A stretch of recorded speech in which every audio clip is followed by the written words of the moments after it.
tenets, its 10 general tenets, and the implementations of each of these planks in the United States today, and they're all implemented. We are basically living in a communist country already. It's not coming, it's already here. And we've been living in one. The abolition of private property in land. The application of all rents of land to public purpose. This is the property tax and eminent domain.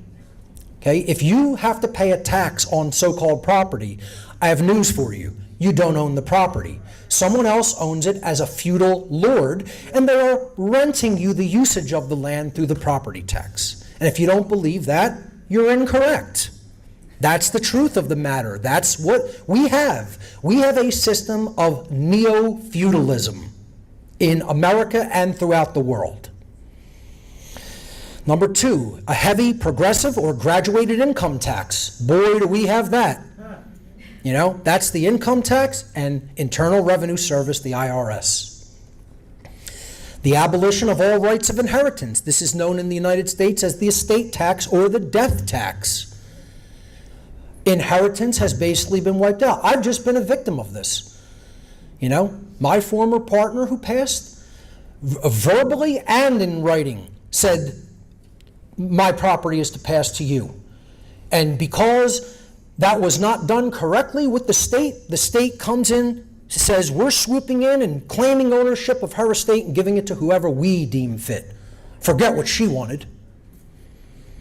You know, that's what we have. Confiscation, number 4, plank of the Communist Manifesto. Confiscation of property of all immigrants and rebels. And this is government seizures of property, IRS property confiscation, and the 1997 crime bill. Number 5, the centralization of credit in the hands of the state by means of a central bank with an exclusive monopoly. That is the Federal Reserve System, which all of our money operates according to.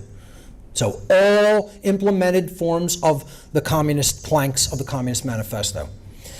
Number 6, centralization of the means of communication and transportation in the hands of the state. These manifest through the Department of Transportation, the FAA, and the FCC. Number 7, the extension of state-owned industrial production and central planning in agriculture. This is Executive Order 13575, which allows greater government power over food and energy. And many more bills have come down the pike since this one was passed, which tighten that control even further. Number 8, the enforcement of universal obligation of all to work. Okay, as we're going to talk about in communist countries, the penalties for not working. Establishment of industrial armies, especially for agriculture, literally armies of farmers and agriculturalists. And this is implemented in the United States by taxes, the fact that taxes and inflation have forced dual income families, and in many instances both partners must work multiple jobs, plus there is an implementation of the combination of industry and agriculture. 9, combination of agriculture and manufacturing industries. It's kind of an adjunct to plank 8. And more equitable distribution of the population over the country. We don't really have that last one, okay? So we have the first part of it.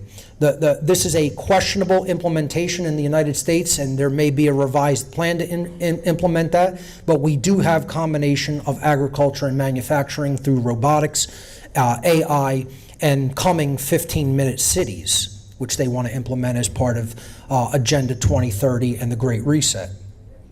And number 10, the provision of free universal education or public schooling and the abolition of child factory labor.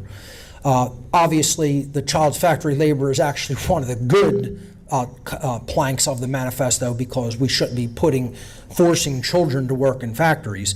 However, the first one, provision of free universal education, leads to the Department of Education, the public school system, and the outcome-based educational model that we're going to talk about, that is an indoctrination camp for young people in this country and many others.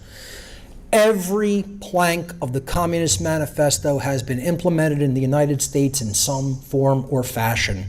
We are not heading toward a communist government and society. We're already living in one. Let's look at some of